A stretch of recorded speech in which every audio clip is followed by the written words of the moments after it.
Hello everyone, Voodoo here, and in today's video, I'll be giving you guys an updated 10.2.5 Havoc raid guide. We have a little bit more information now as we're a few months into the patch, so I'll give you guys some builds for different bosses, what embellishments to play, trinkets, rotation, and all that stuff. We're so close to 10,000 subscribers, so thank you all so much. Make sure you like the video, comment, and subscribe. First, we're gonna take a word from our sponsor, and then we're gonna get to the video. So before we get to the guide, a word from today's sponsor, G Fuel. As the temperatures start to warm up in a lot of the world, we had a bit of a warm February here in Canada. G Fuel is one of those brands that likes to give new flavors to support the mood, and today we have a flavor, Watermelon Mint. It's actually really good. It has pretty nice watermelon flavor, nice summer tropical vibes to get you through as the snow starts to thaw. And the mint's nice and subtle. It's not too overpowering, gives a nice little kickback, I guess, sort of aftertaste to the whole thing. Overall, really good. Now, G Fuel is an energy formula brand. There's no sugar in them, so it'll help you focus without the jitters or the crash that you see often afterwards in kind of those, other brands in the market with lots of sugar. So there's no sugar in them. They help you focus, whether you're gaming, late night gym session, doing some schoolwork, doing some regular work, and they have great flavors. So I love G Fuel. I use it when I stream. So use my code Voodoo at checkout, or there's a link in the description, and you'll get watermelon mint or tons of other flavors. Goose liked it as well. So with that, let's get on to the video. Shout out to G Fuel, check them out. Obviously, the first place to start for any guide is going to be the talent builds. This here before you is the main single target talent build that Havoc will be playing in the raid. You'll play this for the majority of bosses in the instance. Any boss that is just one target, you end up playing this. Even often on bosses that don't have that significant cleave, stuff like Laradar or even like Agara at this point, where you end up just killing the ads really quickly. Something even like Council, where Ragefire doesn't get a ton of value. You can end up playing this. This just is the bread and butter damage combo. You have Essence Break for, there's a lot of single target. You have Inertia plus all the Immolation Aura stuff to get more value there. You have any means necessary for your Mastery Amp and all that stuff there. So this boss, this is the build you want to play on every single target boss. So you want to play this on Smolderon for sure, Nimue for sure, the Snake for sure, possibly on Council if you don't want to play with Ragefire. I would play this on Laradar. You can play this on Agara, probably. Depends how good you are at just priming your Ragefires for the spears. But yeah, for the most part, this is kind of the go-to build. Now, if you want to get some Ragefire in there, then this is a good alternative to that. Playing Ragefire, I have this selected, that doesn't really matter, but playing Ragefire with Isolated Prey is actually better than just swapping to Ragefire from Furious Gaze. It's more single target damage. However, if you're going more for cleave, like something like Council of Dreams, and you want to play with the Ragefire, then this is the build. You just kind of swap this for that. But playing both Isolated Prey and Ragefire is very good, where you're fighting one target and then add spawn. This is a great build for something like Barak, something like Igara, something like Laradar, potentially, where you can kind of pre-cook your Ragefires on one target because of Isolated Prey, making it always critically strike, and then have them explode as the ads are spawning. That allow you to do a lot of cleave damage really quickly. Might not be the best for prog, might be better for padding, but something like Farak, Agara, Laradar, I could see a build like this being played pretty often. In fact, I'm playing this on Farak right now. Again, on Council, you might want to just do something like this. Something like Gnarl Root, you want to just kind of play something like this with Ragefire because you're just doing so much AoE there. And then finally, there's Tindral, which kind of has his own build. So Tindral's going to be this build, and this is a crazy build. But the whole idea on Tindral is that you're there for for root damage, right? This is kind of the most AoE you can do. You basically have Glaive Tempest and Ragefires for basically every single root set, where you can kind of pre-cook your Ragefires with Isolated Prey, like I said, kind of using them 6 seconds before the roots come out. That kind of thing there, so they blow up as the roots are spawning. You have Fel Barrage for the hard root sets that you can kind of just carry it. Whenever you have Fel Barrage, the goal is obviously to have it last the whole time. So you want to have your Immolation Auras going into it. You want to have I-Beam going into it. Something like Sigil Flame as well to generate Fury. Again, there we have Blind Fury to get Fury. We have Isolated Prey to pre-cook the Ragefires. Glaive Tempest, another really strong, consistent AoE tool for roots. So this is the Tindral build. It's not very good in any other circumstance. It's just Tindral. Again, then we have kind of the generic single target build for most of the fights in the raid. Anything single target, so Snake, Nimue, Smolderon. You can use it on Laradar. You can use it on Council. You can use it on Agera. We have that other build for when you want maybe to pop some ads out. You can use this on Farak, Igara, Laradar, and then you can drop this for that for Council. So those are kind of all the different builds we have. Now let's go over how to use it. All right, so we're here with the opener and kind of rotation stuff. So the idea here is that we're on a dummy, so don't really worry about the damage done. Not really you know, like reflective of what's going on, especially since I'm talking through it and, you know, doing it on a dummy with no buffs. I will try my best to use the trinket as well. This dummy here is pretty small. The hitbox is really tiny, as you can see here. So some things won't be absolutely perfect because it's hard to maintain full uptime using our movement on such a small target here. But I will try my best. I'll go a little slower, try and talk through the rotation. There's some moments where you have to go a little quicker, such as the meta reset, because we jump up, we reset meta, gives us Blade Dance and I-Beam back. But for the most part, we'll talk it through here. So there's a little bit of two paths as well. If you have Lust, if you don't have Lust, and if you get a reset on your Immolation Aura. We'll break those down after, but we'll start off with just kind of the no Lust / low haste, no reset opener. So start off with basically popping our trinket. You can do this a little later. I like to do it around pull though. We'll pop down Sigil Flame, pop our trinket, Immolation Aura, grab the first one, I-Beam, Fellblade, Hunt, then we're going to Fell Rush, Essence Break, Death Sweep, Backflip, Meta, Death Sweep again, then we'll pop in our Immolation Aura, I-Beam, then we'll wait and we'll use our Fell Rush for the Death Sweep there. Now it wasn't perfect again, this dummy initiative doesn't work on it, my inertia dropped. I Fell Rushed out of range because the dummy's so small, but you get the general idea. The idea is to start with, you know, precast those things, then go I-Beam, then go the Hunt, then you're going to Fell Rush, Essence Break, Death Sweep, backflip into meta, and then Death Sweep again, and then use your another inertia to buff the following Death Sweep. We do that inertia late in order to reset the initiative late, the VR, to reset initiative on the boss, because generally you'll have it from opener going on for a little bit. Once your meta's done, the next important part is your second Essence Break combo with no meta. After pull, all your Essence Break combos will be similar, even with meta. Instead of doing Essence Break, Death Sweep, Annihilation, which I'll do here, you'll do Essence Break, Death Sweep, meta, Death Sweep. So for our other ones here, we're going to do Sigil Flame, obviously just to get Fury. Immolation Aura, then we're going to Backflip and Fell Rush, and I-Beam, Fell Rush back in, Essence Break, Death Sweep, and then Annihilation twice. And again, if you can do it a third time, I guess, because we have Furious Gaze, but whatever. And then again, if you do have meta up, then you'll do Backflip, I-Beam, Fell Rush in, Essence Break, Death Sweep, meta, Death Sweep. Whenever you have meta, you basically just do Death Sweep, meta cast to reset it, and then Death Sweep again. For your rotation outside of the opener, it's really not too hard. You want to make sure you're using stuff like Vengeful Retreat on cooldown, has a 20-second cooldown. You want to make sure you're using it to keep it lining up with I-Beam and Essence Break. You want to use Death Sweep on cooldown, and then basically just don't overcap Fury and generate Fury. The ways to do that are with Fellblade, Sigil of Flame, and Immolation Aura. They're all pretty strong, and of course our auto attacks as well, which is why it's important to maintain uptime. Fellblade, Sigil Flame can be used pretty often. Immolation Aura can be used as long as you'll have one up for your next Essence Break. So if Essence Break is coming off of cooldown and you have an Immolation Aura up, but the next one won't come for, let's say it's 15 seconds and Essence Break is going to be ready in 5 seconds, then don't use that Immolation Aura. You're going to hold that for the combo. But let's say you have Essence Break coming up in 35 seconds and you have 20 seconds until your next Immolation Aura, then you can use one of those Immolation Auras to get inertia onto either Death Sweep, the Hunt, or Blade Dance. Those are kind of your big 3 buttons. The Hunt, it's more important to get it on the dot. The initial hit is like good, but it doesn't fully matter. Death Sweep and Blade Dance are more important because of our tier set, which throws all those glaives out. So you push Death Sweep once or Blade Dance here, it does a bunch of damage and then also throws out 2 glaives, or more glaives, I guess, who do a bunch of ticking damage from Soul Scar, a bunch of damage from just like Blade Dance in general.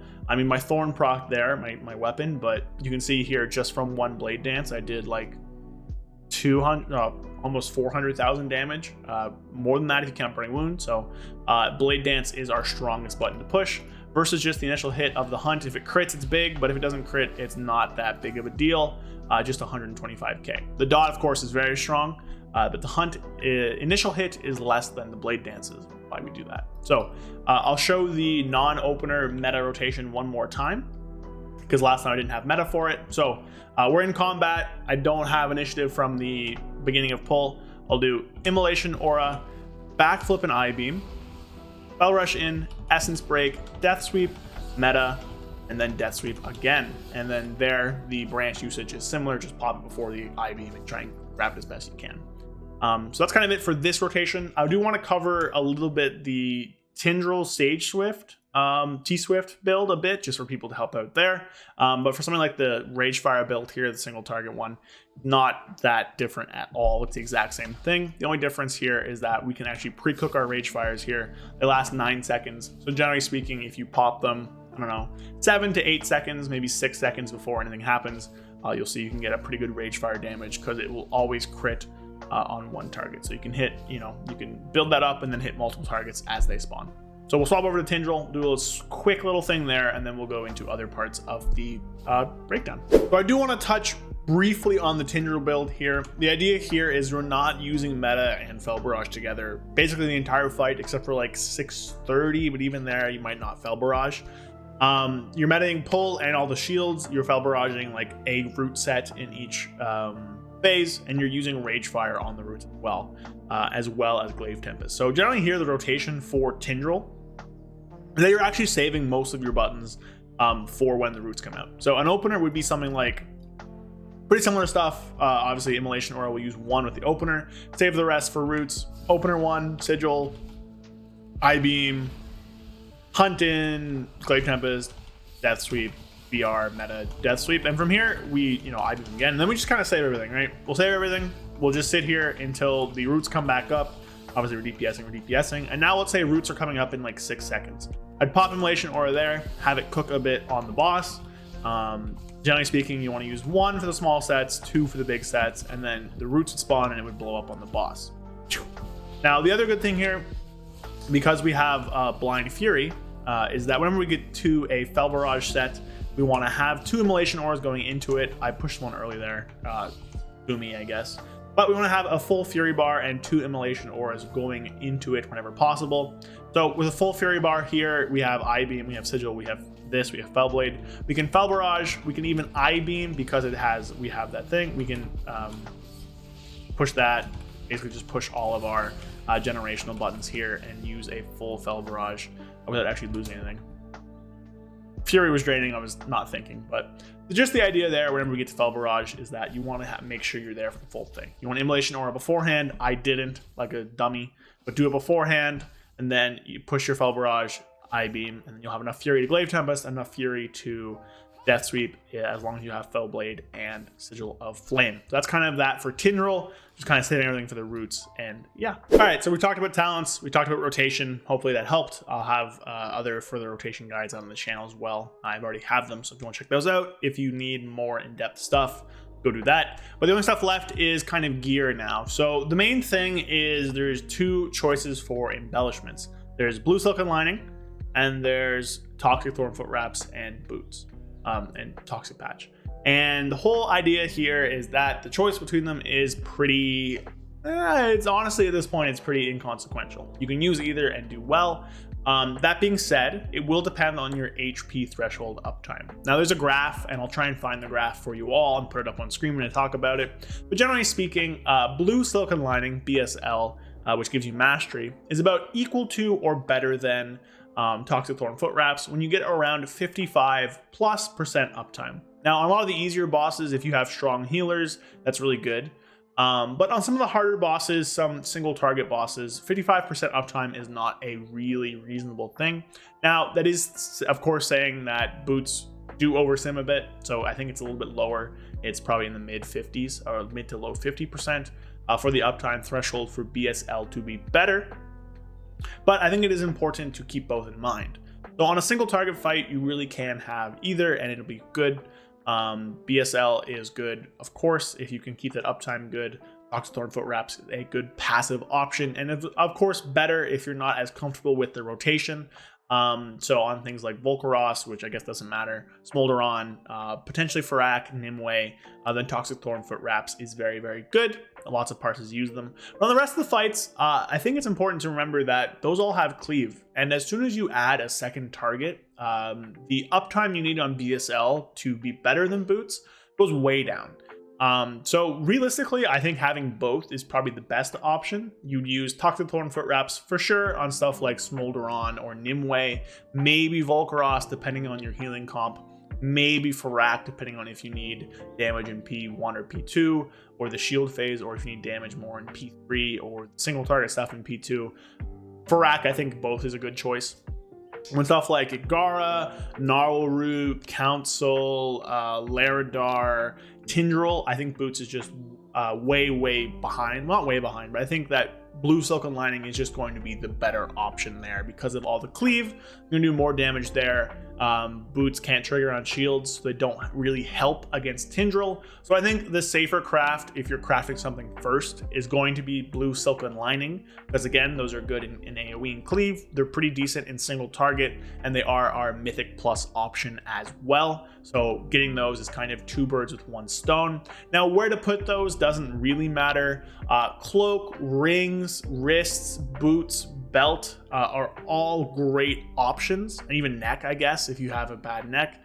Just depends on which items are your lowest option. Lots of people choose to put them on boots and then either like belt or wrist, because when we have Toxic Thornfoot Wraps, those always go on the boots, and then you put Toxic Armor Patch on like the wrists or the belt or something, so it helps you swap between them.